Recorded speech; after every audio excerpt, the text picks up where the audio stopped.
So the one thing that I always find mystifying is that if you work your whole life in terms of President Biden to become president of the United States and you finally get the job, why don't you ever want to stay there? Why don't you ever want to do the job? If he's not in Delaware, he's in the Caribbean, comes back, not speaking to the Secretary of Defense, that's another story. And then we come back, really not much on his schedule until today. Where has he been, guys? Hiding Biden. He's hiding. Right. I mean, he was on, if you look at his schedule, right. He was in Delaware vacation, then he was in Milwaukee, Wisconsin, Camp David, Virgin Islands. He gave a speech in Philadelphia again. Right. And then, of course, he goes to Camp David again, stops in Allentown, loves going to Pennsylvania, and then he's going to do an event in Philadelphia because I guess he's still trying to win over Philadelphia. There's a guy that may know where the president is. Peter Doocy is live at the White House. Peter, where's the president?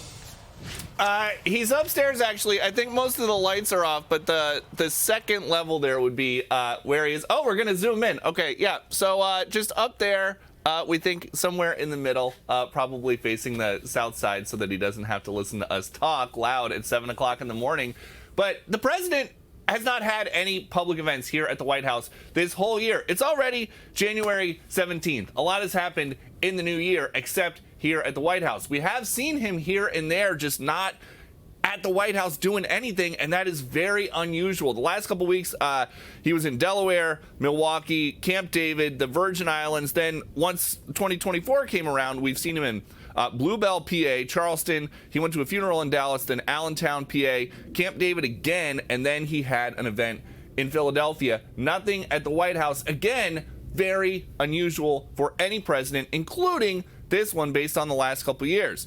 Later on today, though, the president is going to host, for the first time this year, the big four congressional leaders, Schumer and McConnell from the Senate, Johnson and Jeffries from the House. They are trying to figure out how to fund Ukraine and Israel and the border, but it's going to require President Biden moving at least a little bit off his request, which at the moment is $61.4 billion for Ukraine, way more than the $14.3 billion for Israel, $13.6 billion for some border provisions, $7.4 billion for some Indo-Pacific security assistance, and then $9 billion earmarked for humanitarian aid in Ukraine, Israel, and Gaza.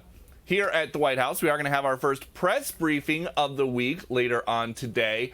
Yesterday, because of about 5 inches of snow in the D.C. area, they moved the press briefing from in-person to a conference call, and just a sign of how efficiently things move here in Washington, D.C. when the weather is bad. The operator from the phone company introduced the main speaker, the press secretary, Jean-Pierre, as Karine Johnson. Back to you. Wow, that is fantastic. Because it was a snow day. Peter, I know you got... Unbelievable. How does that happen? Yeah, I'm not sure. Yeah. I know you got like 5 or 6 inches Jean-Pierre, of snow at your house. Did the Virginia Department of Transportation ever come and plow your street? No. Governor Youngkin, give me a call. It's like an ice rink on my street right now. Well, that's D.C. as well. You know, they're just not equipped for snow. How did you get to work today? In a small SUV, but I am wearing boots too, just in case I have to trek outside in a couple inches. Did your mom get them for you? Because I know your mom bought Steve a lot of gear to take to Iowa. Oh yeah, she actually. I saw him in the vest the other day. We all got the same vest. I'm in the same vest. Yeah, thank you, Mom.